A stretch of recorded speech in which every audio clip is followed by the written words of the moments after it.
Boss उसके बाद captain Yogi Adityanath खड़े हुए और जिस योगी को सपा नेता कई बार उनकी वेशभूषा को लेकर तंज कसते रहे कि भाई वो साधु हैं, संत हैं, मठ के महंत हैं, पूजा पाठ करना चाहिए, राजनीति उनके बस की नहीं है। उन योगी आदित्यनाथ ने अपने पात्रा से जब मेडिकल ज्ञान की गंगा बहाई तो अखिलेश यादव को ये तक कहना पड़ गया कि मुझे तो लगा कि नेता सदन MBBS की डिग्री लेकर आए। जैसा प्रश्न होगा वैसे उत्तर भी आ रहा है।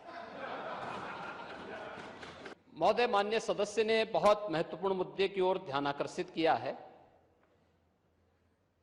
और सरकार इसको लेकर के पहले से ही अवेयर थी।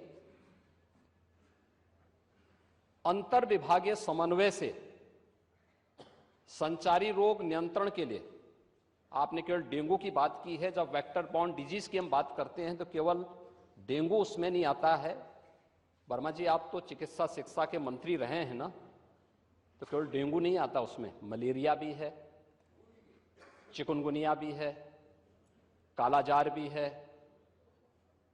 इन सभी से संबंधित वेक्टर बॉर्न डिजीज हो या फिर वाटर बॉर्न जल जनित हो या फिर विषाणु जनित कोई भी बीमारी हो, इनके उपचार के लिए सरकार के स्तर पर एक समन्वित प्रयास किया गया है और उस समन्वित प्रयास को ही हम लोगों ने संचारी रोग नियंत्रण का एक विशेष अभियान वर्ष में 3 बार चलता है कार्यक्रम, जिसमें पहले 15 दिन संचारी रोग के लिए अवेयरनेस के साथ साथ अंतर विभागीय समन्वय से स्वास्थ्य विभाग नोडल विभाग होने के नाते सभी अन्य विभागों के साथ समन्वय के माध्यम से इन कार्यक्रमों को नियंत्रित करता है।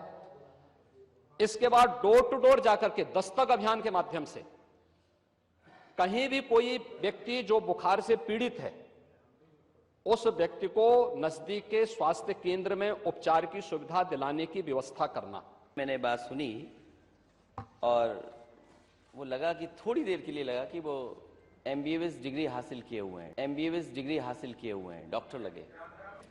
वेक्टर बॉर्न डिजीजेस के बारे में उन्होंने चर्चा की। मैं केवल 2 घटनाएं बताना चाहता हूं राजधानी लखनऊ